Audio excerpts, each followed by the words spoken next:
Mirë mbrëma.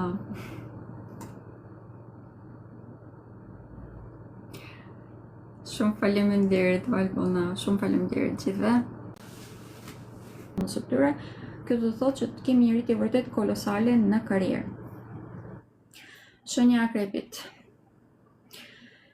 Atëherë, shenja e akrepit është shumë e ndikuar detyrimisht, kjo hën e plot do të ndodh pikërisht përballë me ta, ndikimi më i madh dhe më pozitiv, po e them mirë si fillim sepse do të sfidohen, e përmbledh, do të sfidohen si fillim të kjo si gjë, në mënyrë që ata të kuptojnë mirë veten e tyre dhe ndjenjat e tyre.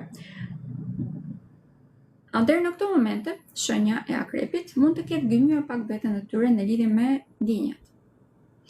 Ndoshta mund të ketë dashur të fokusohej për të kryer një mirëqenie më të madhe ekonomike. Në të njëjtën kohë mund ta ketë gënjur pak veten e tyre dhe në lidhje me rritjen e tyre shpirtërore. Mund ta ketë egzageruar pak zhvillimin e tyre shpirtëror ose mund mos ketë dashur fare që të futet në këto tema. Par kanë qenë pak bardhë dhe zi në lidhje me këtë temë, ndërkohë që kjo hënë e plot do të balancojë këtë si gjë. Çdo gjë në jetën e tyre do të jetë më e balancuar dhe pikë ku do të preket si fillim do të jenë çështjet e tyre sentimentale. Në qoftë se kemi pasur ndjenja për një individ të caktuar dhe i kemi mbajtur pak për brenda, gjatë periudhe ne vetë do ta kuptojmë. Do të kuptojmë më mirë veten tonë dhe nëse dëshirojmë normalisht mund të shprehim ndjenjat tona. Për të gjithë ata që janë në lidhje sentimentale, pra janë në lidhje afatgjatë sidomos, gjatë periudhe do të kuptojnë shumë mirë se cila është mënyra që ta shndrojnë lidhjen e tyre në një lidhje shumë herë më të shëndetshme, e cila i bën të lumtur të dyja palët. Prandaj dhe do të kemi shërimin e dukshëm të këtyre temave për shenjën e akrepit.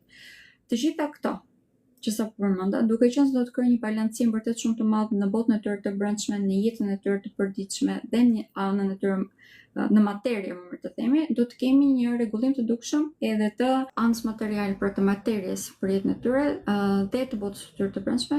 Kjo do të përkthehet dhe në një rregullim të dukshëm të çdo gjë që kanë në jetë, duke filluar që nga karriera tek marrëdhëniet që ata kanë brenda shtëpisë, po ashtu edhe në lidhje me anën e tyre materiale, nëse duan të bëjnë me shtëpi për shembull, ky është një moment vërtet shumë efikas.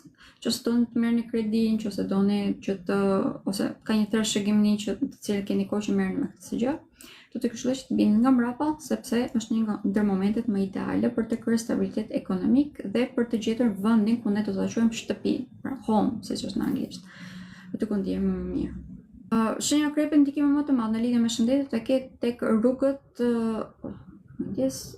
tek sistemi riprodhues. Është shumë e prekur në këto momente, duke qenë se kemi një disbalancim të dukshëm të hormoneve, shenja e akrepit mund të preket pak më tepër këtu.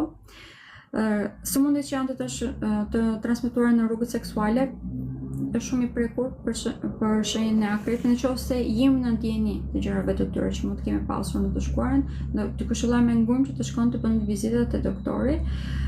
Ky është një ndër momente ku këto sëmundje mund të zmadhohen pak më tepër dhe nëse nuk i bëjmë nën kontroll, mund të kalojnë edhe në një fazë të cilën nuk do të na pëlqejë.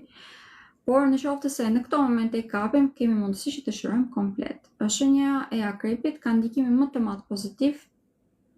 E vetmja gjë që duhet të këshilloj që të jemi të vëmendshëm është pikërisht kjo.